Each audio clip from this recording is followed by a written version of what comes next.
Hello student, आज हम part 3 परोपकाराय संता विभूत्य का अध्ययन करेंगे। अर्थात परोपकारी व्यक्तियों की संपत्तियां दूसरों के हित के लिए या दूसरों की भलाई के लिए होती हैं। संस्कृत साहित्य में जातक कथाओं का अपना विशेष महत्व है। ये कथाएं मूलतः पाली में हैं। इनकी संख्या 547 है। बोधिसत्व के कर्म दिव्य और अद्भुत हैं। अद्भुत मतलब आश्चर्यचकित कर देने वाले हैं। उनका जीवन अलौकिक और आदर्श है। इसी से प्रेरणा लेकर आर्यसू ने जातक माला ग्रंथ की रचना की। यह ग्रंथ गद्य पद्य मिश्रित अर्थात चंपू काव्य में है। प्रस्तुत पाठ इसी ग्रंथ के 15वें जातक मत्स्य जातकम का संक्षेप है, अर्थात संक्षेप रूप में दिया गया है। इसमें बताया गया है कि सत्य तपोवल के आधार पर किस प्रकार मत्स्याधिपति मछलियों के राजा बोधिसत्व ने अपनी साती मत्स्यता मछलियों की प्राण रक्षा करने में समर्थ होते हैं। वस्तुतः सत्वगुण से परिपूर्ण आचरण देवताओं को भी वश में कर सकता है। देखते हैं इस कहानी में क्या बतलाया गया है। बोधिसत्व किलम कस्मचित न अति महति कमल कुबल यादि विभूषिता सलीले हंस चक्रवाक आदि शोभते तारांत तरु कुसुम विकीर्णे सरसी मसज्जाधिपति बुभुर्व। बोधिसत्व किलम निश्चय ही कस्मचित किसी न अति महति किसी बहुत छोटे कमल और नीलकमल आदि से सुशोभित सलीले जल में हंस चक्रवा आदि पक्षियों से सुशोभित किनारे पर रहने वाले मत्स्याधिपति सरसी तालाब में मछलियों के राजा के रूप में बबूर मतलब उत्पन्न हुए। बोधिसत्व किसी बहुत छोटे से कमल और नीलकमल आदि से सुशोभित पानी वाले हंस और चक्रवा आदि पक्षी से सुशोभित तालाब में एक मछलियों के राजा के रूप में जन्म लिए। बहुसु जन्मांतरेषु बहुत से जन्मों में परोपकार अभ्यासवशात परोपकार के कार्य करने के कारण तथा वहीं पर अर्थात उस सरोवर में स्थित रहने पर भी परे सुख साधने में दूसरों के हित के सुख साधन में ही व्यापक लगे हुए थे। इष्टानाम अपने प्रियजनों के साथ, श्वेशामपत्यानाम अपनी संतान के ऊपर, स्वद्रात मित्रता होने के कारण महासत्व उस महाशक्तिशाली बोधिसत्व ने मीना नाम मछलियों के ऊपर दान प्रिय वचन आदि से परम अनुग्रह चकार बहुत अधिक कृपा की। अत कदाचित इसके बाद कवि सत्वानाम प्राणियों के भाग्य वैकल्पात दुर्भाग्य से प्रमाद्य और लापरवाही से सम्यक अच्छी तरह से देवों ना बरवशा देवताओं ने बारिश नहीं की।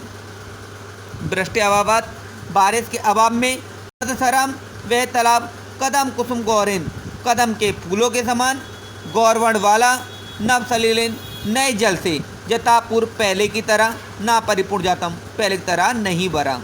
नए जल से पहले की तरह वह तालाब नहीं भरा। किरमेंचाव उपकते और कर्मानुसार निदाक काले और कर्म अनुसार ग्रीष्म ऋतु आने पर दिनकर किरणें सूर्य की किरणों से अभितप्त धन्या धरती के तप जाने पर या गर्म हो जाने पर ज्वालानुगतेन मारुतेन तथा ज्वालामुखी के समान गर्म हवाओं के चलने पर पिपासवशात प्यास से व्याकुल प्रतिदिन आप्यमानम घटता हुआ तत्सर वह तालाब लघु पल्लव एवं जातम एक छोटी नदी में परिवर्तित हो गया। अर्थात ग्रीष्म ऋतु आने पर गर्मी के कारण वह तालाब गर्म हवाओं से सूख करके एक छोटे तालाब के रूप में परिवर्तित हो गया। तत्स्थिता वहाँ पर स्थित मीनांचा मछलियाँ जला अभावात जल के अभाव में मृत प्राय एवं संजाता मरी हुई के समान हो गई, अर्थात मृत प्राय हो गई। सलिल तीरवासिना किनारे पर स्थित सरोवर के किनारे पर स्थित पश्चिम बायस गण अर्थात कोय आदि किनारे पर स्थित कोय आदि जावत जब तान मत्स्यान बचितुम चिंतती उन मछलियों को खाने की सोचने लगे। तावत विषाद दैन्यम बसग तब दुख और दीनता से बसीभूत होकर मीन कुलम बेच्चे मछलियों के कुल को देखकर बोधिसत्व करुणायमानम करुणा से गिर करके चिंता पेदम सोचने लग गए कि कष्टदायक यह बात है। यम आपदा, यह है आपदा, तो यह विपत्ति तो आपत्ता नाम मछली मीना नाम केवल मछलियों के ऊपर ही आई है। कष्टदायक बात तो यह है कि यह आपत्ति केवल मछलियों के ऊपर आई है, क्योंकि प्रत्यय अयम क्षीयते तो स्पर्ध मानम आयुषाम। प्रत्ययम प्रतिदिन, क्षीयते क्षीण हो रहा है या घट रहा है, तोयम जल जिस प्रकार स्पर्ध आयुषा जिस प्रकार की उम्र घटती है, जिस प्रकार उम्र घटती है उसी प्रकार प्रतिदिन यह सरोवर का जल घट रहा है। अदापि आज भी न चिरण्य दूर तक लक्ष्यते जलागमन, आज भी दूर तक जल का आगमन दिखलाई नहीं दे रहा है। आप्यान कर्मो नास्ति नेतापि अन्यत को भवेत, यहाँ से अप्यानो यहाँ से दूर जाने का कोई मार्ग नहीं है। नेता अन्यत को भवेत, और यदि दूसरे स्थान पर जाएं तो वहाँ पर नेता कौन बनेगा। अस्मद व्यसन संगताम समायंती नो दिशम, और अस्मद और हमारी इस परेशानी को देख करके आकर्षित होकर नो दिशम हमारे शत्रु आक्रमण करने के लिए आ रहे हैं। तत्कितम तत्किमत्रम, तो ऐसे समय में प्राप्त काले क्या किया जाए, तो ऐसे समय में हमारे द्वारा क्या किया जाए। शादित विमर्शन, ऐसा विचार करते हुए सा महात्मा उस महात्मा ने ऐसा विचार करते हुए उस महात्मा ने स्वयं अपने सत्य तपोबल को ही तेषा उन मछलियों की रक्षणोपायम रक्षा का उपाय आमन्यत माना, और करुणाया और करुणा से संपीड्य हृदय संवेदनशील हृदय वाले उस बोधिसत्व ने दीर्घ निशम्बे लंबी सांस लेकर के नवम आकाश की ओर समूल्यकमानम देख करके उवाच मतलब कहा। स्मरामि न प्राणिवदे जतायम संचितम, बहुत अधिक सोच विचार करके भी स्मरामि सोच विचार करके ना प्राणिवदे मैं प्राणिवध का कष्टम परमितम कृतुम विचार नहीं करता हूँ। बहुत अधिक कष्ट में होने पर भी बहुत विचार करके मैं प्राणियों को मानने की बात नहीं सोचता हूँ। अनेन सत्यन स्मरांति, इसलिए मेरे इसी सत्य के आधार पर तो पूर्यन वर्षतु देवराज, हे देवराज इंद्र इस तालाब को पानी से परिपूर्ण कर दो। इसलिए मेरे इसी सत्य को आधार मान करके हे देवराज इंद्र इस सरोवर को पानी से भर दो। ये बहुत अधिक सोच विचार करके भी मैं दूसरों को मानने की या वध करने की इच्छा नहीं करता हूँ। इसलिए मेरे इसी सत्य को आधार बना करके हे देवराज इंद्र इस सरोवर को पानी से भर दो। अथ इसके बाद तस्य महात्मना उस महात्मा के पुण्य उपचायत पुण्य प्रभाव से ही सत्य अधिष्ठात बलात् सत्य के स्थान पर स्थित रहने के कारण ही समन्ततः चारों ओर से तोय परिपूर्ण पानी से भरे हुए गंभीर मेघ मधुर निर्घोषा मधुर ध्वनि करते हुए अकालम का मेघा बिना समय पर ही मेघ विद्युत लताओं के समान प्रादुर्भवन उत्पन्न हो गए, अर्थात बिना समय ही बादल विद्युत लताओं के समान उत्पन्न हो गए।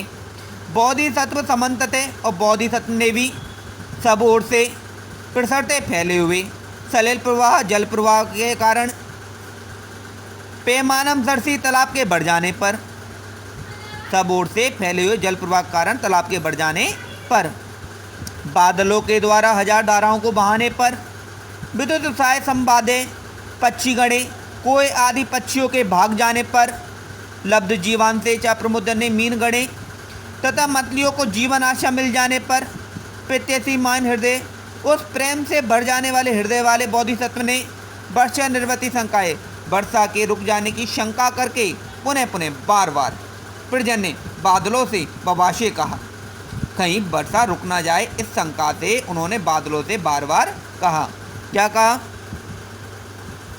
उद्गज पर्जन्य गंभीर ध्वनि, हे बादल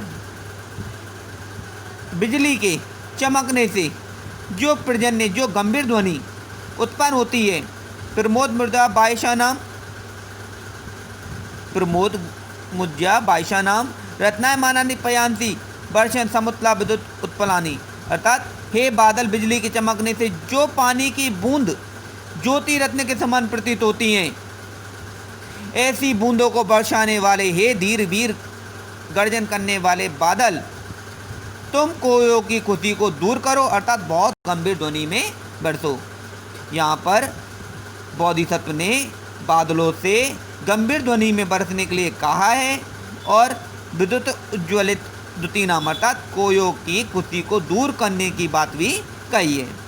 तद उपश्रुत्य, ऐसा सुनकर के देवानाम इंद्र, देवताओं के राजा इंद्र परम विस्मिता, परम आश्चर्यचकित होकर के साक्षात अधिगम्य, साक्षात प्रकट होकर के अभिसंद्रायण उसकी पूजा कर, अर्थात बोधिसत्व की पूजा करते हुए उवाच मतलब बोले।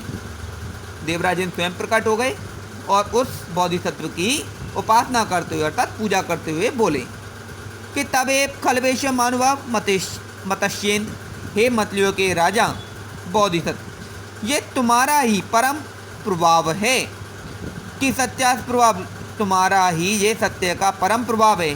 हे मतलियों के राजा बोधिसत्व, ये तुम्हारे ही सत्य का परम प्रभाव है कि आवर्त्या जतकलता इमम चरंती, कि सुंदर पानी देने वाले यह बादल अपने कलतों को आवर्ता उल्टाए हुए गढ़े के समान बरस रहे हैं।